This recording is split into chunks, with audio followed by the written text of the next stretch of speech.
In my last video, I kept saying 2019. It should be 2022. I don't know why. It was just last year. Anyway.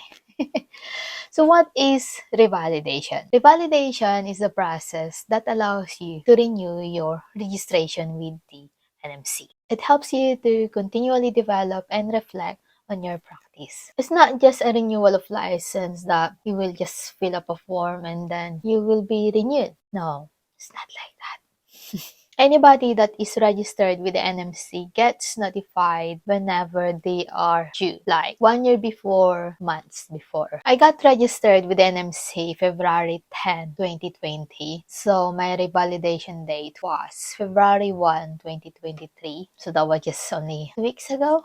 I started preparing for my revalidation November last year, and then I finished it at December 2022. Actually, you can do it in 1 to 2 days only. Ang nagmadali, chill-chill lang, ganun. So the first thing I did was I read first all of the requirements that was sent in my email from the NMC because they will tell you what to do.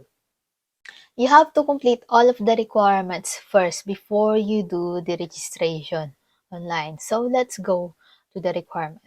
In the email that you will receive, you will find these. So these are the requirements that you need to do before you submit your application.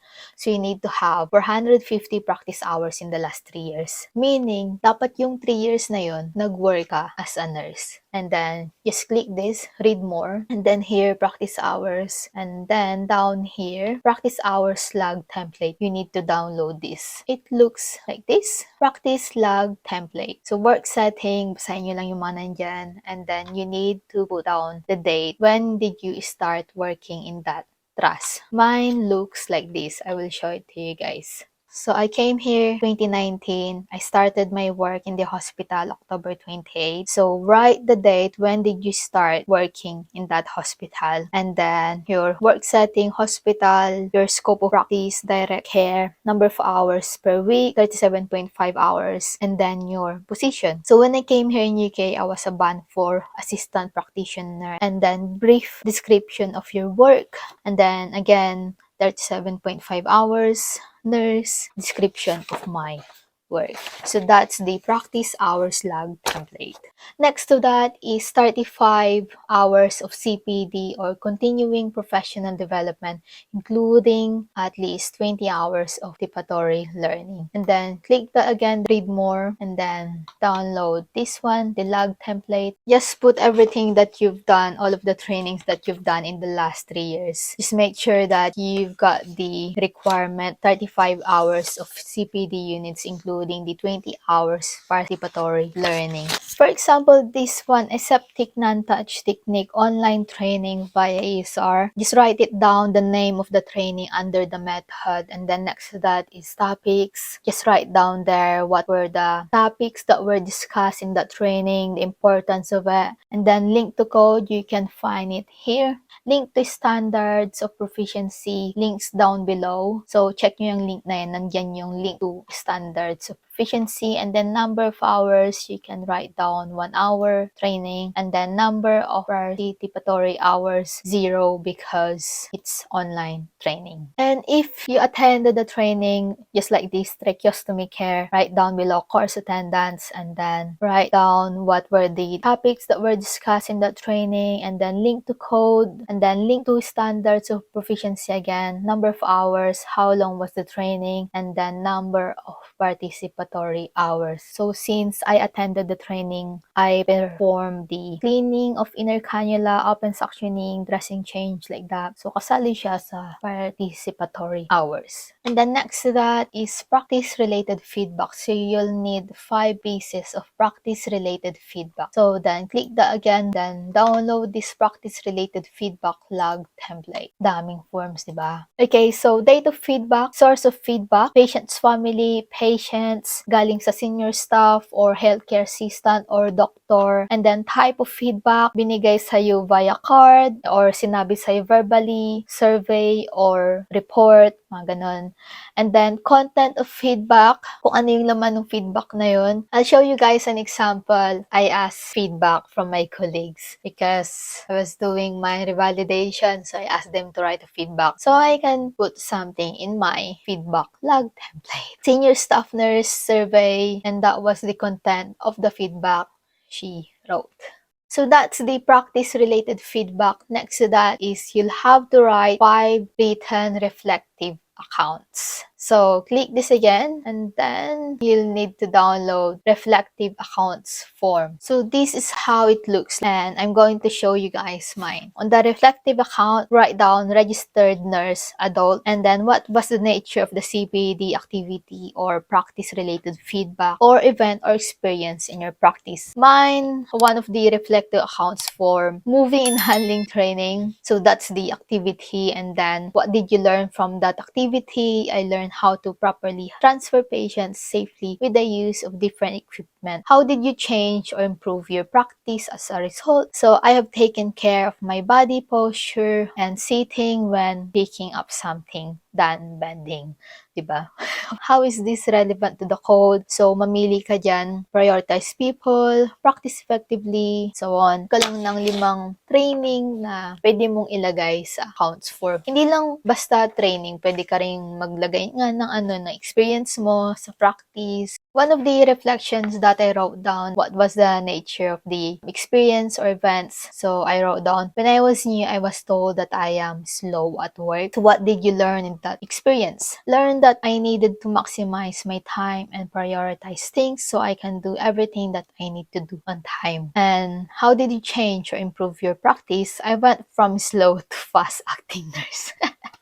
Just write your experience in your practice and what did you learn from that experience. And yeah, you need to have 5 forms. Me, I wrote it down, but you can also write it on the computer. It's up to you. And then after that, reflective discussion. So you'll need to have a reflective discussion with another NMC registered nurse, midwife, or nursing associate about your 5 written reflective accounts. So click this again, read more, so you can download the discussion form. So it looks like this. So in the reflective discussion form, you need to write down your name, your NMC PIN. After that, kailangan i-fill up naman ng nurse or midwife or nursing associate with whom you had the discussion. So they need to write down their name, their NMC PIN, and then short summary of discussion. And then next, confirmation. You'll need to ask someone to act as a confirmer. This means they will need to review your evidence and confirm you've met our revalidation requirements. So you need to print everything.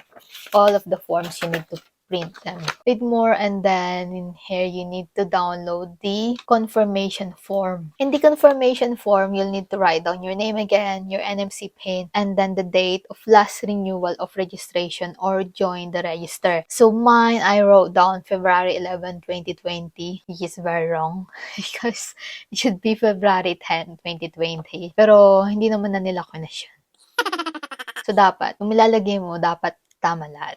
Okay? So my conformer was my line manager. So tinik niya yung una, a line manager who is also an NMC registered nurse, midwife, or nursing associate. And then down below, to be completed by the conformer, of course, their name, job title, email address, that. And then at the back, confirmation checklist of revalidation requirements. So, yung mga kinumpleto kong reflective discussion form, feedback-related template, CPD, log template, that. Pinakita ko yung lahat sa kanya. Chinek niya lahat. Kung tama ba yung mga pinaglalagay ko, ganon. Kung kumpleto ba. So, since she was my confirmer, she was the one who checked all of the requirements I have on hand. And we went through all of the steps in NMC Online. So, we did it together. And I submitted it with her, my application. It's not needed that you have to do it with your line manager. You can do it with your senior staff, like that. So, these last 2, professional indemnity arrangement and health and character declarations, you will find them in the NMC register registration. Basta makita mo sila kapag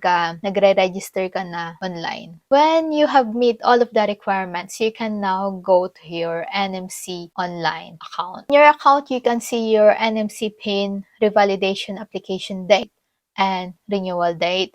Click open, can start your application. In step 1, it will tell to you guys what is revalidation, what is it for, why is it important, like that. And then just click next down below. In step 2, it's like a reminder that you need to meet all of the requirements first before you can continue your application. Down below, please indicate that you have read and understood this guidance. So click that, and then I can meet the revalidation requirements. So click the circle again and then click next. In step 3, click revalidate to be able to continue with your revalidation application. In step 4, it's a declaration that you've done 450 hours of practice in the last 3 years. So you need to click the box there and then click next. Now, step 5, click yes if you are currently practicing, click no if you're not, and then select one of the following options if you are practicing the UK or outside, and also the location of your employment. In step 6, you will need to write down your current practice, where you are currently working, when did you start working there, the address, scope of practice, work setting, and all that. Now, step 7. In step 7, you will see the CPD, so just click yes to everything there. Just make sure that you have done everything, okay, before clicking it. And then after that, please enter your reflective discussions partners details, kung sino yung pinag-discussan mo ng reflective discussion accounts form mo. Then next, step 8 is a health declaration. So just a yes or no question if you have a health condition that can affect your ability to practice safely and effectively. So click no if you don't have, and then next.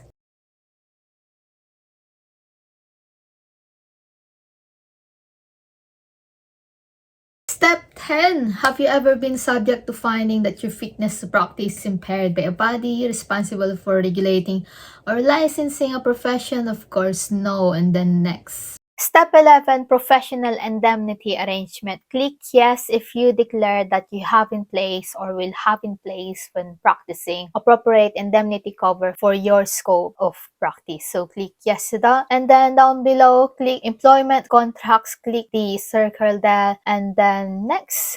Okay, so from step 1 to step 11, I did try to finish the application online here at home. But since I will need the details of my line manager and she won't give me her details via messenger because, you know, it's her pain like that. So I did this step 12 onwards in the hospital. So I didn't manage to get a video of these steps from 12 to 15 because I was with my line manager. And you know, it's not allowed to take a video there. In the confirmation form, you can ask a nurse or midwife or nursing associate to be your confirmer. Hindi kailangan na line manager yung maging confirmer mo.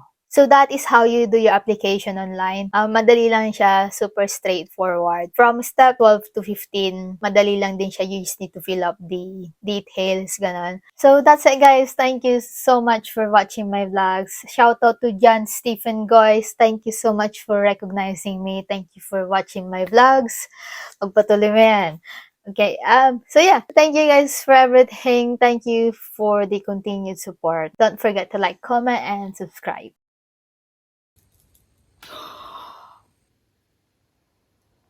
Mali.